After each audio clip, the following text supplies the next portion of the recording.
Hello students, welcome back to the online classes of KPS. Today we will start our lesson first of class 8th civics, the Indian Constitution, Bharat का संविधान। इस chapter की starting हम करेंगे एक example से। Example है एक फुटबॉल गेम का।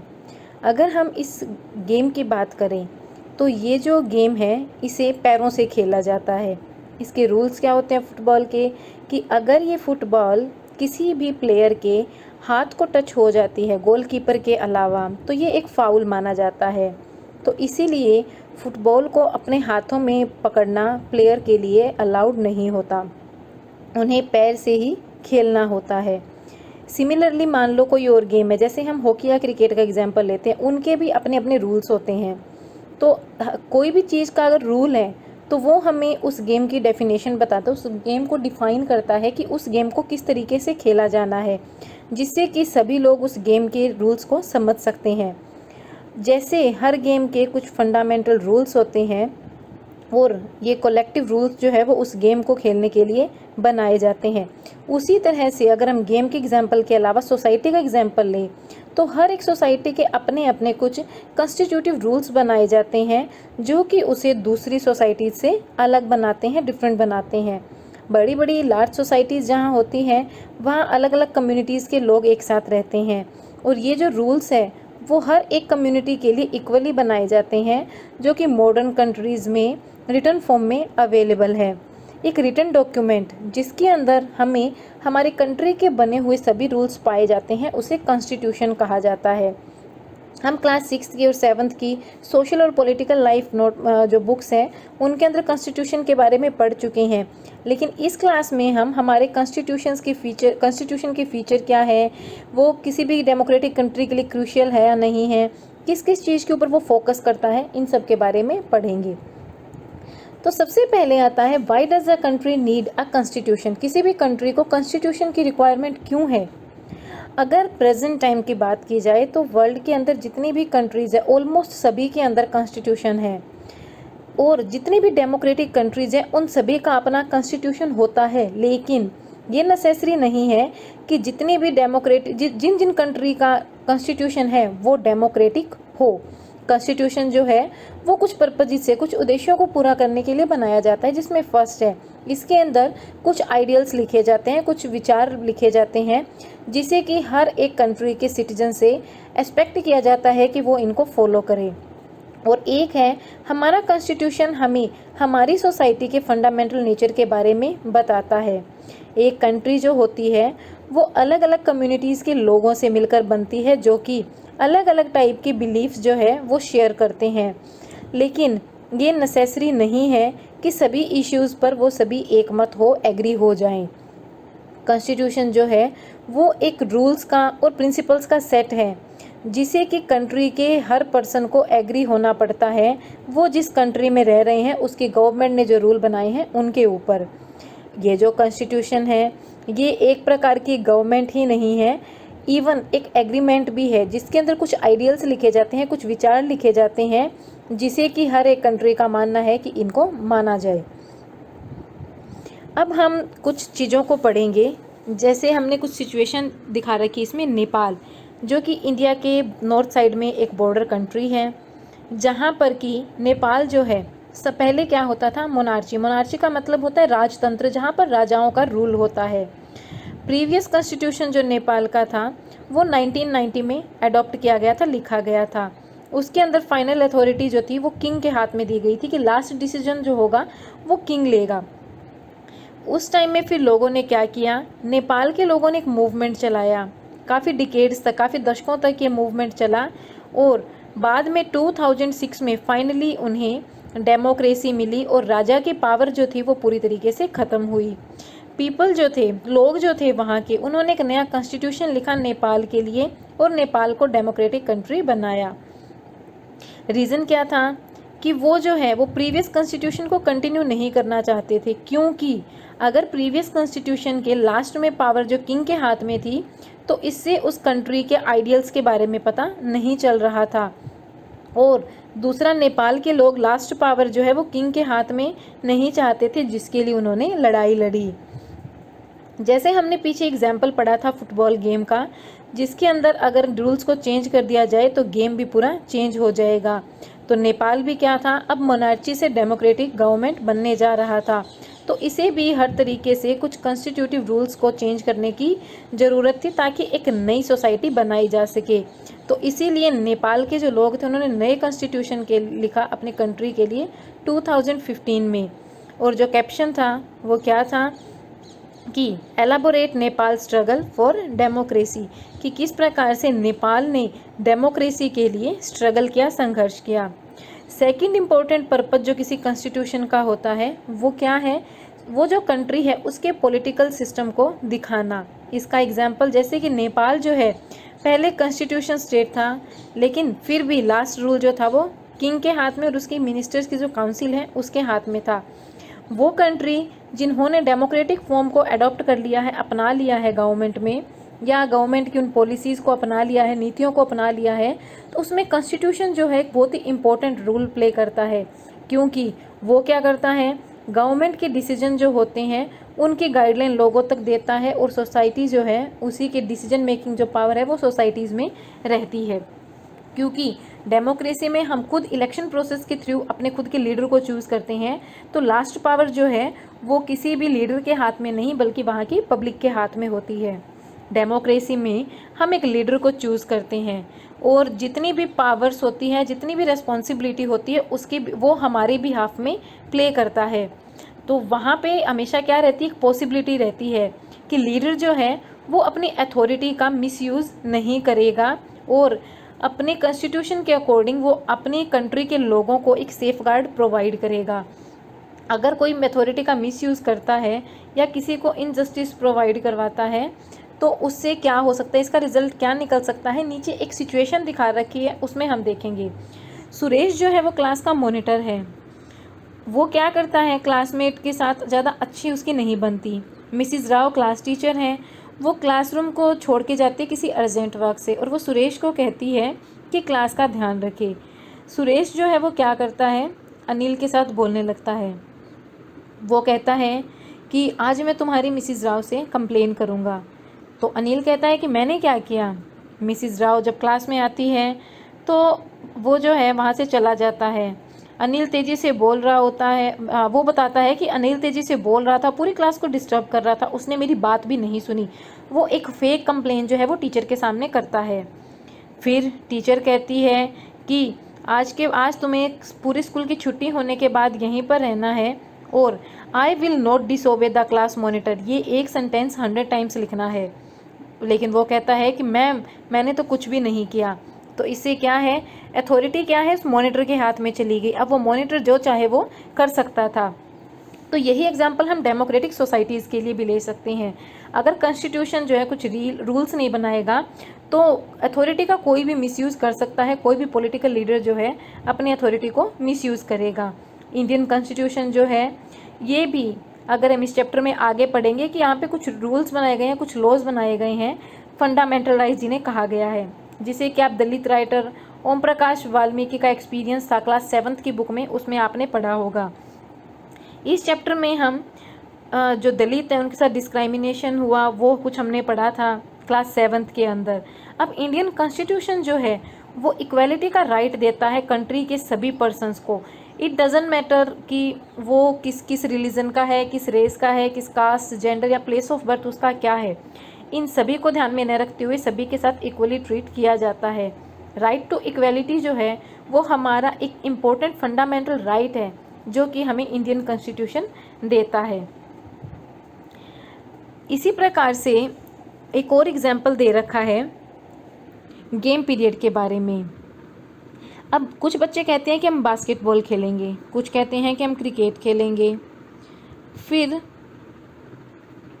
वहाँ पर वो क्या होता है कि टीचर डिसाइड करेगा कि कौन क्या खेलेगा। तो ऑब्वियसली बॉयज़ क्लास में ज़्यादा है तो वो डिसाइड करेंगे, वो ये करते हैं। फिर बच्चे बात करते हैं कि बॉयज़ जो है वो हमेशा मेजॉरिटी में होते हैं, गर्ल्स ये बात कहती है, तो फिर वही क्यों खेलते हैं। फिर वो कहती है कि मैडम को अपने डिसीजन के बारे में सोचना चाहिए और बाद में डिसीजन देना चाहिए। इसका मतलब क्या है कि मेजॉरिटी विंस। अगर कहीं पर मेजॉरिटी ज़्यादा है हमें सेक्शंस में देखने को मिलता है कि मेजॉरिटी जेंट्स की ज़्यादा और फीमेल की कम होती है। तो अगर मेजॉरिटी की बात की जाए तो फिर सिचुएशन का फ़ायदा जो है वो उन मेजॉरिटी वालों को मिलता है। तो ऐसी अनहेल्दी सिचुएशन जो है वो डेमोक्रेटिक सोसाइटी में भी हो सकती है, जहाँ पर मेजॉरिटी जो है वो कंटिन्यूसली क्या करेगी, डिसीजन को इन्फोर्स करेगी माइनॉरिटीज़ को ध्यान में न रखते हुए और उनके इंटरेस्ट के अगेंस्ट जाते हुए। हर एक सोसाइटी जो है उसकी अपनी एक मेजॉरिटी की महत्व होता है। कॉन्स्टिट्यूशन जो है उसने कुछ रूल्स बनाए हैं कि माइनॉरिटी जो है उनको बाहर नहीं निकाला जा सकता। कोई भी रूल्स या फिर कोई भी नियम बनेगा उसके लिए माइनॉरिटी को भी ध्यान में रखा जाएगा, मेजॉरिटी के साथ रखा जाएगा। दूसरा रीज़न कि कॉन्स्टिट्यूशन जो है वो हमें किस प्रकार से मेजॉरिटी और माइनॉरिटी के बीच में जो डिफरेंस है उसको ख़त्म करने में हेल्प करता है।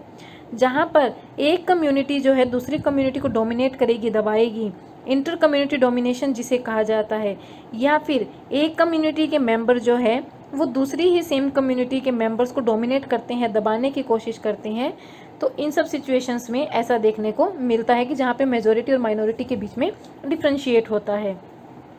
तीसरा सिग्निफिकेंट रीज़न क्या है कि हमें कॉन्स्टिट्यूशन की ज़रूरत है, तो वो हमें हमसे ही बचाता है।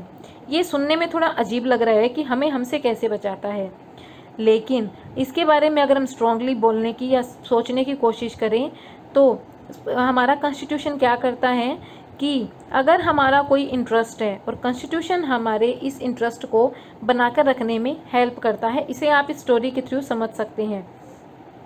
शबनम क्या है, वो क्या है, एक फिक्स में है, मतलब वो सोच रही है कि उसे क्या किया जाए क्या नहीं किया जाए, वो उसे कोई डिसीजन लेना है। 2 चैप्टर बाकी हैं उसके कल के टेस्ट के लिए रिवाइज करने के लिए, लेकिन अभी उसके फेवरेट टीवी प्रोग्राम का भी टाइम है जिसे वो देखना चाहती है। लेकिन अब वो सोच रही है कि वो क्या करे, अगर मैंने रिवीजन पूरा नहीं किया तो मेरे टेस्ट में मार्क्स नहीं आएंगे। तो फिर उससे घर वाले पूछते हैं कि तुम इतनी परेशान क्यों हो। तो वो कहती है कि मैं टीवी प्रोग्राम भी देखना चाहती हूँ लेकिन कल मेरा टेस्ट भी है, अगर आप सभी टीवी देखेंगे तो फिर मैं भी देखूँगी। तो फिर क्या कहती है, आई हैव एन आइडिया कि अगर आज कोई भी टीवी नहीं देखेगा तो शायद फिर आज मैं भी टीवी ना देखूं। फिर क्लास में जब वो टेस्ट देती है तो वो सोचती है कि अच्छा हुआ कि मैंने टीवी नहीं देखा, बहुत सारे क्वेश्चंस ऐसे हैं जो लास्ट के 2 चैप्टर में से आए हैं। ये एक सिचुएशन है, इसने खुद को खुद से ही बचा लिया। इसका इंटरेस्ट था टीवी देखने में लेकिन इसने क्या किया, खुद को रोका और अपनी एजुकेशन की तरफ ध्यान दिया। तो इसमें क्या बताना चाहता है, कॉन्स्टिट्यूशन जो है हमें किस चीज़ से प्रोटेक्ट करता है, कुछ डिसीजन से जो कि शायद हमारे ऊपर अपोजिट इफेक्ट डाले। बहुत सारे सिद्धांत कंट्री के लिए बनाए गए हैं, उन सिद्धांतों को मानते हुए कोई भी हम गलत डिसीजन ना ले जिसका बाद में अफेक्ट हमारे ऊपर ही पड़े। एग्जाम्पल इसमें दे रखा है कि बहुत सारे पीपल जो है वो डेमोक्रेटिक कंट्री में रहते हैं और उन्हें ऐसा लगता है कि पार्टी की जो पॉलिटिक्स है वो बहुत ज़्यादा स्ट्रॉन्ग होती जा रही है, लेकिन डिक्टेटर जो है वो तो उसके लिए एक स्ट्रॉन्ग जो डिसीजन होता है वो सही रहता है। अगर हम इसी इमोशन को ध्यान में रखें तो अगर हम लंबा दौड़ते हैं तो डिक्टेटर रूल जो है वो किसी के इंटरेस्ट के साथ नहीं होते। डिक्टेटर का मतलब है जो तानाशाही रूल्स होते हैं। एक अच्छा कॉन्स्टिट्यूशन जो है वो किसी को भी अलाउ नहीं करता कि इसके बेसिक स्ट्रक्चर के साथ छेड़छाड़ की जाए। साथ ही साथ ये जो है किसी भी प्रकार के प्रोविज़न जो गवर्नमेंट ने बनाए हैं, सिटीजन्स को जो राइट दिए गए हैं या फ्रीडम टू प्रोटेक्शन जो है, जो अपने इनके अधिकारों का प्रोटेक्शन जो करना है, उन सभी को सिटीजन्स के लिए गारंटीड प्रोवाइड करता है हमारा कॉन्स्टिट्यूशन। तो ऊपर के डिस्कशन से हमें ये चीज़ तो समझ में आ गई है कि डेमोक्रेटिक सोसाइटी के अंदर कॉन्स्टिट्यूशन जो है वो बहुत ही इम्पोर्टेंट रोल प्ले करता है। अब हम पढ़ेंगे हमारे इंडियन कॉन्स्टिट्यूशन के की फीचर्स। अगर 20वीं सेंचुरी की शुरुआत की बात की जाए, इंडियन नेशनल मूवमेंट जो है वो इंडिपेंडेंस के लिए ब्रिटिश रूल के अगेंस्ट शुरू हुआ था। इस फ्रीडम स्ट्रगल में नेशनलिस्ट जो है उन्होंने जो काफ़ी ज़्यादा इमेजिनिंग की या फिर प्लानिंग की कि किस प्रकार से इंडिया को फ्री करवाया जाए। ब्रिटिश रूल के अंडर इंडिया के लोगों को जो है बहुत सारे रूल्स को मानने के लिए फोर्स किया गया और उनको रूल बनाने में बहुत ही थोड़ी भूमिका दी गई, मतलब भारत के लोगों को अलाउड नहीं था कि वो कंट्री के लिए रूल बनाए। एक बहुत लंबा एक्सपीरियंस जो है वहाँ की अथॉरिटी जो थी उसको कॉलोनियल स्टेट के अंडर फेस करना पड़ा और इंडियंस को कन्विंस करना पड़ा कि हमें एक फ्री इंडिया की ज़रूरत है, ताकि इंडिया के अंदर डेमोक्रेसी को बनाया जा सके, ताकि हर एक व्यक्ति को इक्वली ट्रीटेड किया जा सके और गवर्नमेंट में पार्टिसिपेट करने का राइट भी मिल सके। तो उसके बाद क्या है, डेमोक्रेटिक गवर्नमेंट जो है इंडिया में सेटअप की गई और उसकी फंक्शनिंग को भी डिटरमाइन किया गया। ये काम जो है किसी एक पर्सन ने नहीं बल्कि अराउंड 300 पीपल्स के ग्रुप ने किया था, जो कि बाद में कॉन्स्टिट्यूएंट असेंबली के मेंबर बने थे 1946 में, और बाद में आगे आने वाले 3 इयर्स में उन्होंने इंडिया का कॉन्स्टिट्यूशन लिखकर रेडी किया। कॉन्स्टिट्यूएंट असेंबली के जो मेंबर्स थे उनके सामने एक टास्क था, क्या कि कंट्री जो है अलग अलग कम्युनिटीज़ के लोगों से मिलकर बनी है, जहाँ पर लोग अलग अलग लैंग्वेजेस बोलते हैं, अलग अलग रिलीजन से बिलोंग करते हैं, उनका कल्चर अलग अलग है। तो कॉन्स्टिट्यूशन जो इंडिया का लिखा जाना था वो भी काफ़ी कंसिडरेबल होना चाहिए। इंडिया का पार्टीशन हो गया था, इंडिया और पाकिस्तान 2 अलग अलग कंट्रीज़ बन चुकी थी। कुछ प्रिंसली स्टेट थे जो कि अपने फ्यूचर को देख रहे थे। सोशियो इकोनॉमिक कंडीशन जो थी लोगों की वो काफ़ी वास्ट थी। तो इसके लिए इन सभी इश्यूज़ ने सबसे इम्पोर्टेंट रोल प्ले किया किसमें, कि वो कॉन्स्टिट्यूएंट असेंबली के जो मेंबर्स थे उन्होंने कॉन्स्टिट्यूशन को इन सब चीज़ों को ध्यान में रखते हुए ड्राफ्ट किया, योजना बनाई। फिर ओकेजनली जो है कंट्री की डॉक्यूमेंट तैयार किया गया, डाइवर्सिटी को रेस्पेक्ट दी गई और साथ ही साथ इंडिया की यूनिटी को भी ध्यान में रखा गया। और जो फाइनल डॉक्यूमेंट जो था वो इंडिया के अंदर किस प्रकार से पॉवर्टी को इरेक्ट किया जाए इसको ध्यान में रखा गया। सोशो इकोनॉमिक रिफॉर्म जो थे उनको बनाया गया और साथ ही साथ लोग जो थे वो किस प्रकार से इम्पोर्टेंट रोल प्ले करें इंडिया के अंदर रिप्रेजेंटेटिव्स के लिए, ये भी ध्यान में रखा गया। अब इंडिया का जो कॉन्स्टिट्यूशन है उसके लिए कुछ डाइवर्सिटी के साथ साथ यूनिटी जो है, सोशियो इकोनॉमिक रिफॉर्म जो है, उनकी रिप्रेजेंटेशन जो है, इसके लिए कुछ खास रूल्स बनाए गए या फिर कुछ खास कमिटिंग ट्रांसफॉर्म जो है वो बनाई गई। मतलब कि किन किन चीज़ों को इंडिया के कॉन्स्टिट्यूशन को लिखते टाइम ध्यान में रखा जाए वो सब चीज़ें लिखी गई, जिसमें फर्स्ट है फेडरलिज्म, कि इसके अंदर क्या है, यहाँ पर गवर्नमेंट जो है एक लेवल की ना होकर ज़्यादा लेवल पे गवर्नमेंट काम करेगी। तो इंडिया के अंदर गवर्नमेंट जो है वो स्टेट और सेंट्रल लेवल पर काम करती है, और पंचायती राज जो कि विलेजेस में देखने को मिलता है वो हमारी गवर्नमेंट का 3rd टायर है, जिसके बारे में आप क्लास 6th में पढ़ चुके हैं, और क्लास 7th में स्टेट गवर्नमेंट की फंक्शनिंग के बारे में पढ़ चुके हैं। और इस साल हम क्या पढ़ेंगे, सेंट्रल गवर्नमेंट के बारे में पढ़ेंगे। तो ये जो कम्युनिटीज़ जो है इंडिया के अंदर, वहाँ पर एक गवर्नमेंट का सिस्टम है जो कि किसी भी पर्सन, किसी भी व्यक्ति की, जैसे कैपिटल सिटी न्यू दिल्ली है तो डिसीजन मेकिंग जो है वो वहाँ से नहीं बल्कि हर एक व्यक्ति मिलकर लेगा।